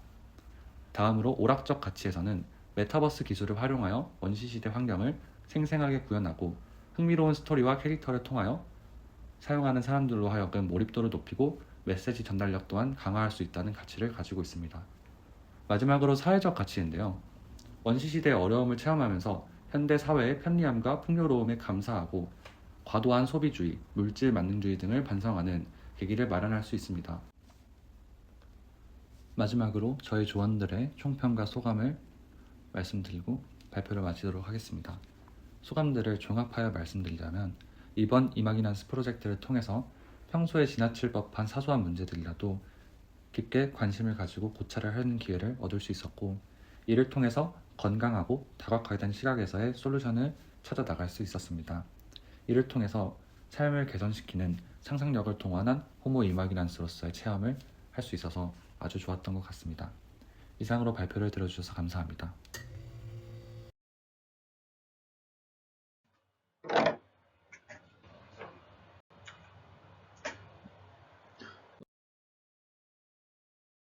안녕하세요. 한성 이마기넌스 H번 발표를 맡은 배지웅입니다. 저희 조는 시뮬레이션 더 퍼펙트 퓨처라는 제목으로 발표를 진행하겠습니다. 먼저 목차로는 팀 구성으로 시작하여 주제 선정, 상상하기, 상상 실현하기, 실행하기, 마지막으로 소감 및 출처로 마무리하겠습니다. 구성으로는 팀장인 저를 바탕으로 구현물 및 PPT 제작을 맡았고 사례 및 코스 구상 발표를 맡은 김양수, 자료조사, 사례 및 코스 구상을 맡은 김채영, 김도현, 마지막으로 자료조사를 맡은 윤성준으로 팀을 구성하였습니다. 미래 문제에 해당하는 주제 선정을 위해서 마인드맵을 작성해 보았습니다.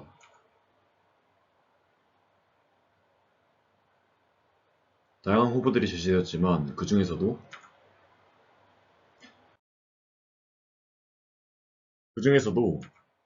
배기가스나 CO2 배출량 증가로 인한 환경 문제, 많은 국가의 인구 고령화로 인한 평균 수명 증가 문제, 디지털 기술의 발전에 따른 개인정보의 유출 문제, 스페인 독감, 흑사병, 코로나19에 이른 새로운 전염병의 발생, 만성질환의 증가 등으로 인한 건강과 질병관리의 문제가 대두되었습니다.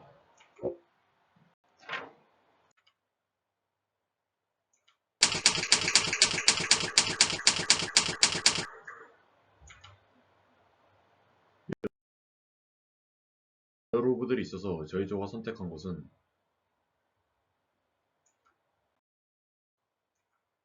불확실한 미래에 대한 추적의 결과를 제공하는 시뮬레이션을 만들고 싶었습니다.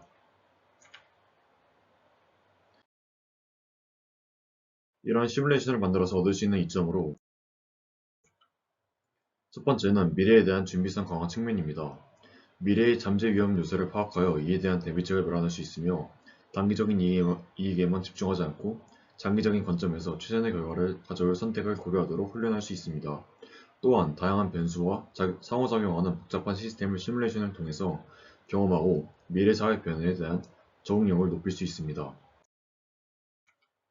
두 번째로는 교육 및 훈련 활용 측면입니다.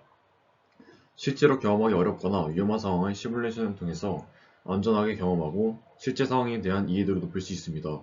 예를 들어서 비행 시뮬레이션 재난 대비 훈련 측면이 있겠습니다. 재미있는 게임 형식을 통해서 학습 참여도와 몰입도를 높이고 지루한 교육 방식을 개선한다는 측면도 장점으로 꼽을 수 있겠습니다. 마지막으로 세 번째는 의사결정 능력의 향상입니다.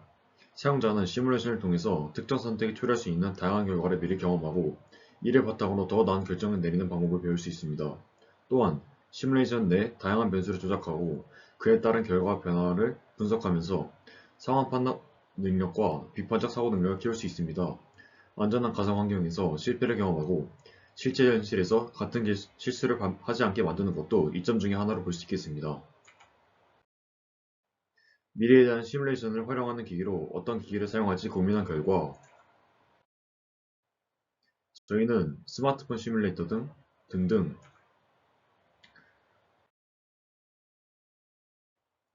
다양한 인터넷에 접속할 수 있는 기기들로 생각해 보았습니다.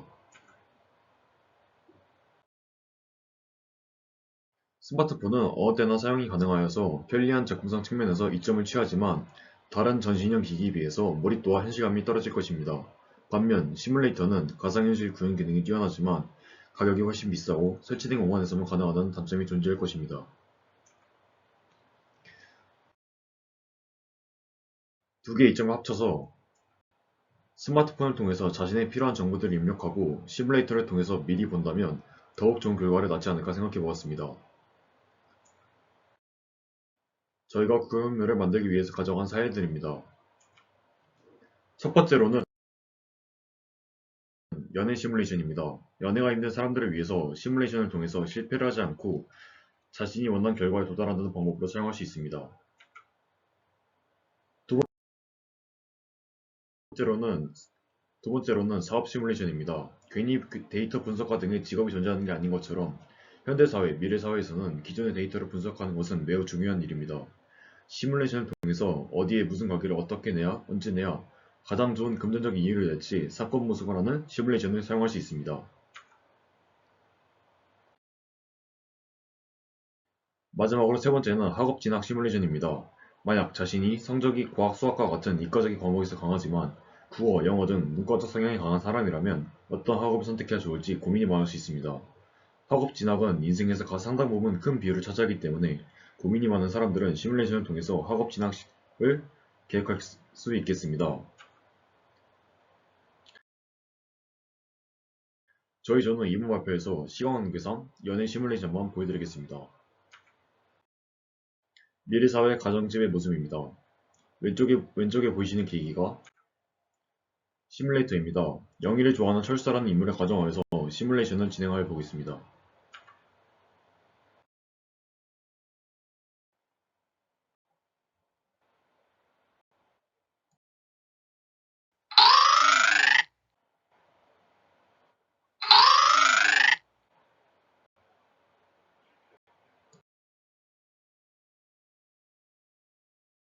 가상현실에 오신 것을 환영합니다.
입력해주신 SNS를 바탕으로 영희에 대한 자료 분석을 시작한 후 이를 바탕으로 데이트 성공 확률을 계산하겠습니다.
분석을 통해 1번 영화관 노래방 공원 산책, 2번 공원 산책, 레스토랑, 무도회, 3번 보드게임, 카페, 술집, 4번 쇼핑, 음식점 중 1번으로 진행합니다.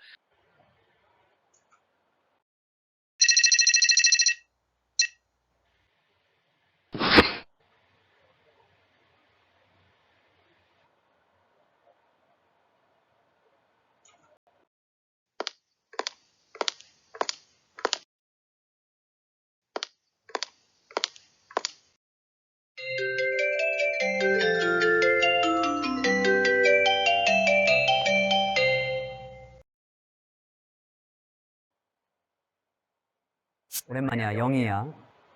오랜만이야, 철수야? 영화는 내가 예매해뒀어. 진짜? 고마워.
네, 여기까지가 시뮬레이션이고요. 다음으로는 소감을 발표하겠습니다. 먼저 팀장인 저는 미래에 대한 상상하는 프로젝트를 하면서 사고력과 창의력이 증진된 것 같습니다. 뜻깊은 시간이었다고 느꼈습니다. 다음으로 김영수 학생은 AI 시뮬레이션을 상상하면서 팀원들과 함께 미래 상황들에 대해서 고민하고 결정하는 활동을 하다 보니까 팀 활동을 하면서 상상하는 일에 재미를 느낄 수 있었다고 답했습니다. 미래에 대해서 조금씩 상상하다 보니 더 많은 것들을 상상하고 생각할 수 있었다고 말해주었습니다. 그리고 팀원들과도 상상한 일들을 공유할 수 있어서 좋았다고 해줬습니다. 다음으로 김채영 학생은 팀 프로젝트를 통해서 창의력을 발휘하고 협력의 소중함을 느낄 수 있는 좋은 경험이었다고 답해주었습니다. 각 조원들의 아이디어를 공유하는 보람찬 시간이 된 것 같다고 말해주었습니다. 김도현 학생은 미래에 대한 시뮬레이션을 돌리는 이야기에 대해서 꾸려나갈 것을 의노하면서 협업의 중요성을 다시 한번 생각해볼 수 있었다고 말해주었습니다. 또한 PPT를 만들면서 의견을 합격하는 과정이 있었고 그런 과정이 팀워크를 강화하는 데 도움이 되었다고 말해주었습니다. 마지막으로 윤성균 학생은 상상하는 방식의 스케치표를 제시하고 그 내용을 타인과 공유하면서 발전시키는 방법을 알게 된 소중한 시간이었다고 말해주었습니다. 또한 협업하는 과정에서 나와 타인의 차이를 알고 그 간격을 메꾸며 소통하는 자세를 배울 수 있는 소중한 시간이었다고 말해주었습니다. 이상으로 발표를 마치겠습니다. 감사합니다.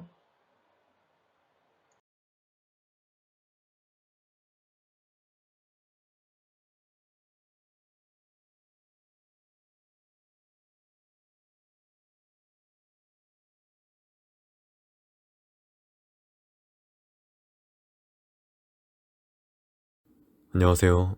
3조 잠 잘 잠의 발표를 맡은 박선우입니다. 저희 프로젝트의 주제는 현대인의 수면 문제를 메타버스 기술로 해결하는 법을 탐구하는 것이었습니다.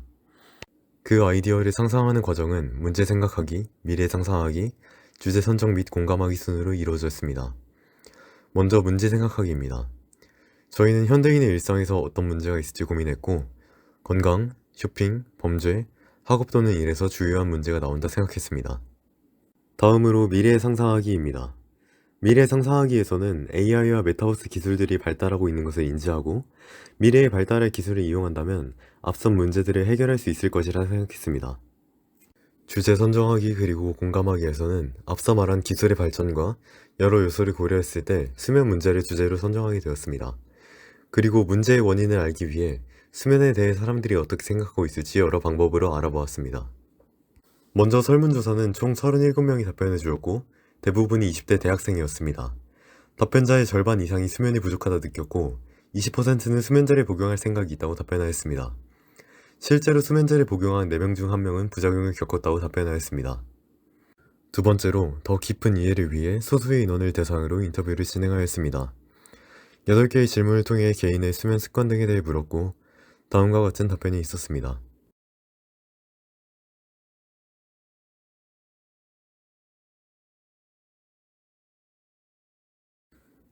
답변을 통해 수면 부족으로 학업과 일상에서 불편함을 겪고 있다는 것을 알게 되었습니다.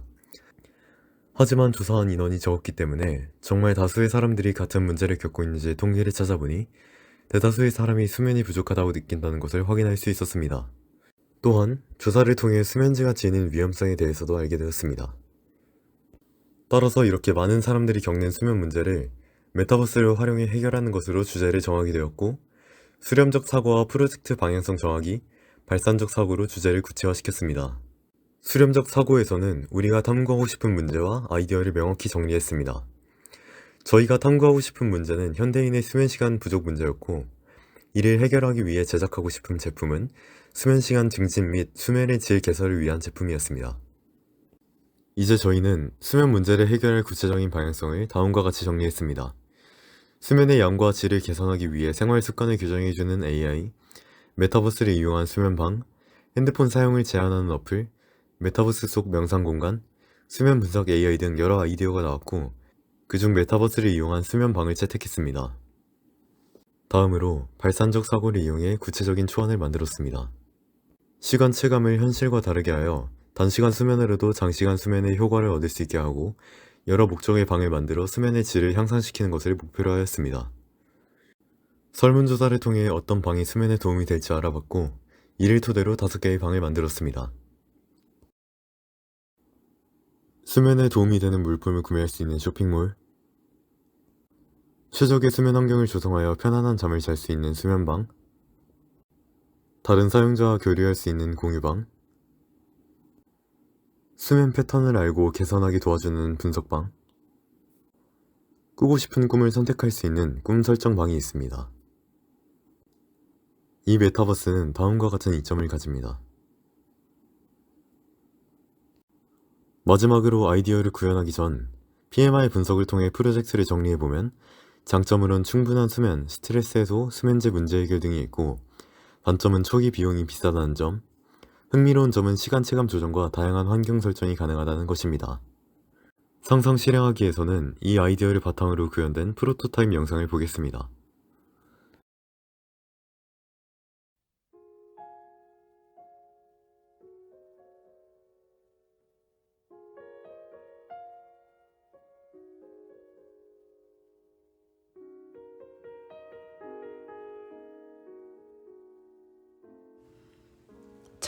잘잠 튜토리얼을 시작하겠습니다. 사용자가 안대 형식의 기기를 착용하게 되면 메타버스 세계로 이동하실 수 있습니다.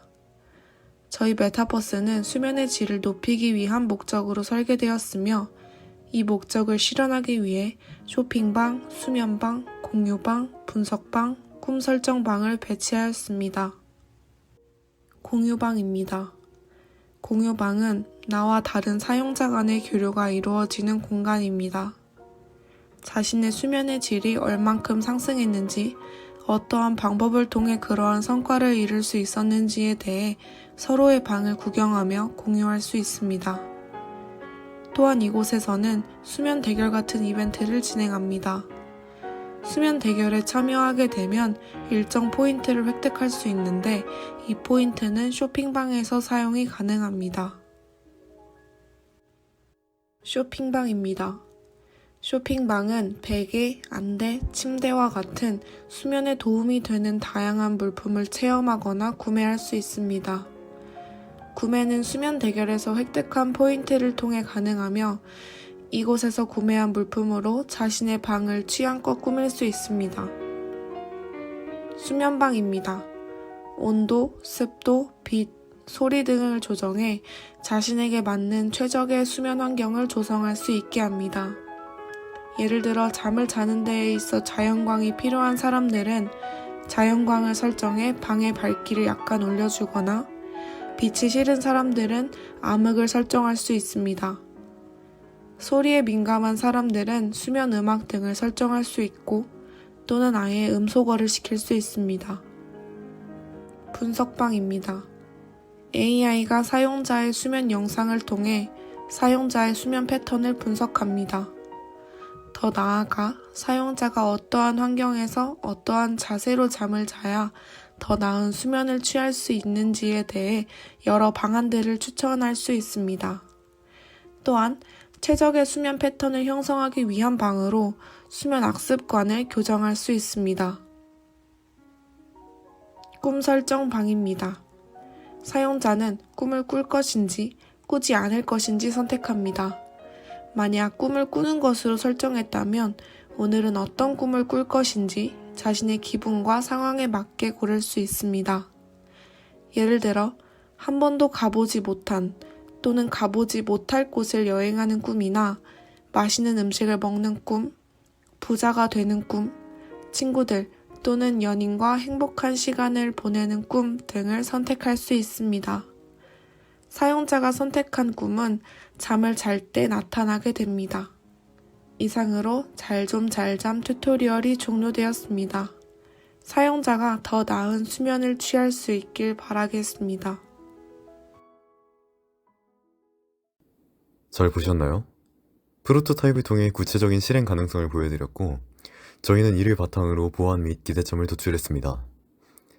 먼저 기기의 착용 불편성은 착용하지 않는 기기로 대체하는 방법으로 해결하여 더 편리한 사용 환경으로 만들 수 있습니다.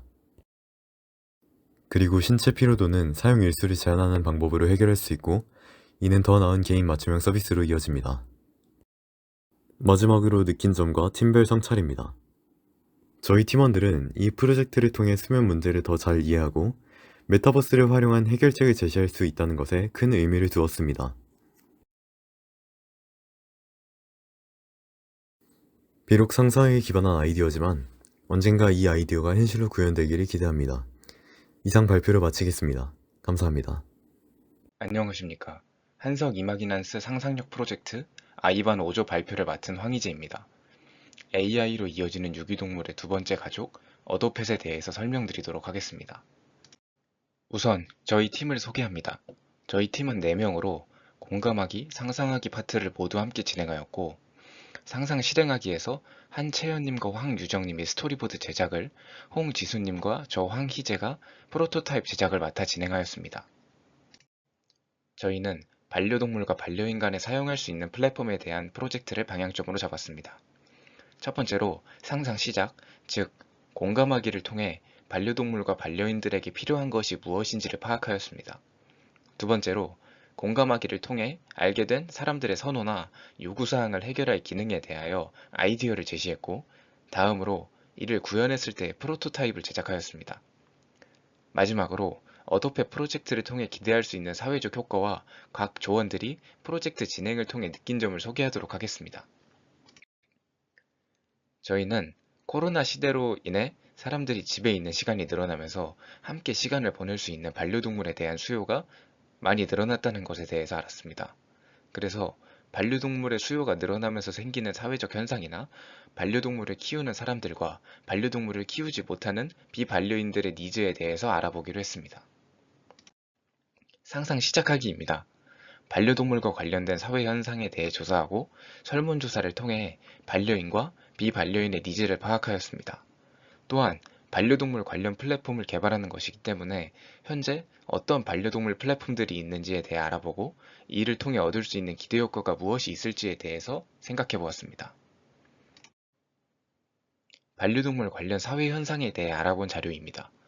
국내의 반려동물 양육 인구가 28.2%로 역대 최고를 기록하였으며 반려동물 산업시장이 큰 성장세를 보이고 있지만 유기동물 발생수가 줄어들었음에도 관리 비용이 대폭 증가할 정도로 보호소에 있는 유기동물의 수가 많다는 것을 알 수 있습니다. 다음은 반려인과 비반려인의 고충에 대한 인터뷰 자료입니다. 비반려인이 반려동물을 키우지 못하는 이유는 생명에 책임을 지는 것이 큰 부담이 따른다는 이유가 27%로 가장 높았고, 반려인의 고충은 외출, 외박을 하는 것이 힘들다는 것이 30%로 가장 높았습니다. 이는 현재 반려동물 관련 플랫폼의 현황입니다.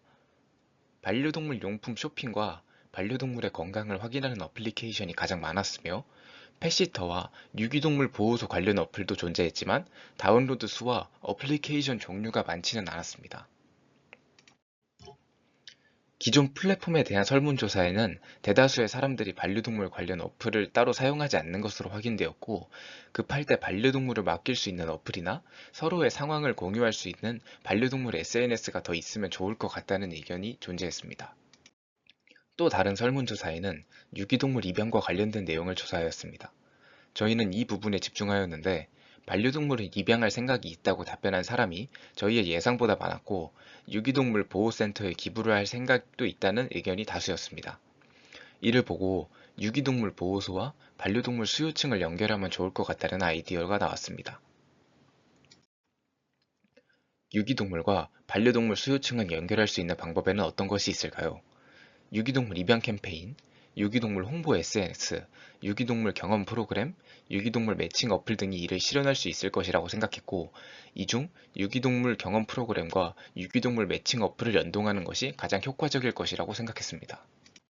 이 두 가지를 함께 진행할 수 있는 어플리케이션으로 게임과 현실 세계를 잇는 유기동물 매칭 어플리케이션을 떠올렸고, 실제 유기동물을 기반으로 3D 모델링된 AI 동물을 육성하는 게임을 통해 이를 실현하고자 하였습니다. 또한 게임 내에서 결제를 통해 아이템을 구매하고 이를 보호소에 전달하는 방식으로 후원의 접근성 또한 높일 수 있습니다. 이것은 저희가 아이디어 회의를 할 때 작성한 내용입니다. 맨 아래쪽을 보시면 게임을 통해 반려동물을 미리 키워보며 책임감을 높이고 반려동물과 소통하는 방법을 미리 배우는 시스템을 중점적으로 실행하고자 하였습니다. 이를 통해 유기동물과 반려동물 수요층을 연결해주는 어플리케이션의 구조를 설계하였습니다. 회원가입 단계에서 서로 동물이나 원하는 성격 등을 파악하고 이를 기반으로 수요층이 원하는 반려동물을 추천해 연결합니다. 이렇게 연결된 반려동물을 모바일로 길러보고 자신의 반려동물에 대해 사람들과 소통할 수도 있습니다. 어플리케이션을 사용하여 반려동물을 기르는 과정에서 밥주기, 쓰다듬기, 놀아주기 등의 상호작용을 통해 반려동물 애정 포인트를 얻을 수도 있고, 게임 내에 아이템을 결제하여 반려동물 보호소에 후원을 하는 것도 가능합니다. 또한 증강현실을 통해 반려동물과 함께 집 주변에서 산책을 할 수도 있으며, 이러한 경험들이 쌓여 비반려인들이 반려동물을 입양하기 전 반려동물과의 소통 방법을 미리 배우고 경험할 수 있습니다.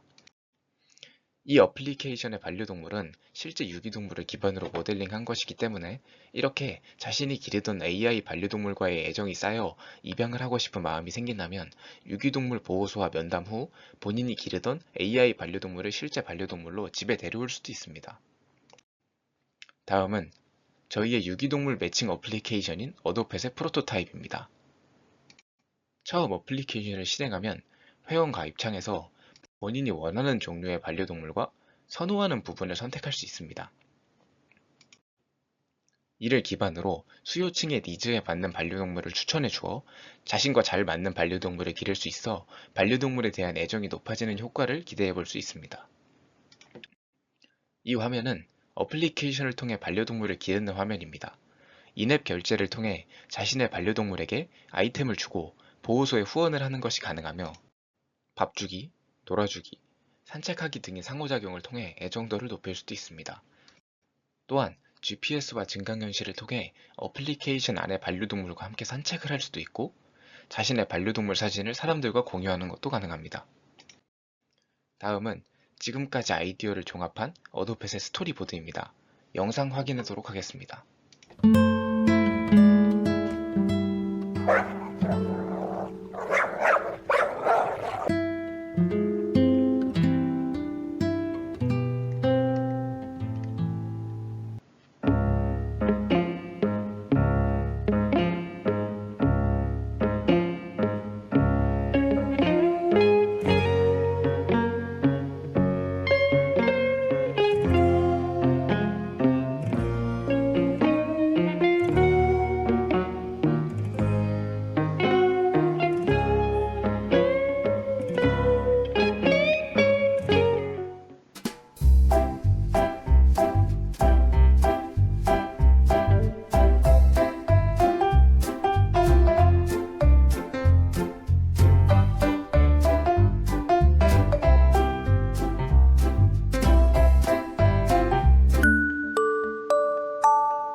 이 어플리케이션을 통해 AI 반려동물을 길러보는 것으로 반려동물을 키우는 것에 대한 접근성을 높일 수 있고 실제 동물을 기반으로 진행되기 때문에 입양의 신중성을 높일 수 있습니다. 또한 유기동물 보호소를 통해 동물을 입양함으로써 안락사되는 유기동물의 수를 줄이고 유기동물에 대한 관심을 높여 생명을 존중하는 의식이 확산되는 효과를 기대해 볼 수 있습니다. 마지막으로 저희 조원들이 프로젝트를 진행하며 각자 느낀 점에 대해서 소개하도록 하겠습니다.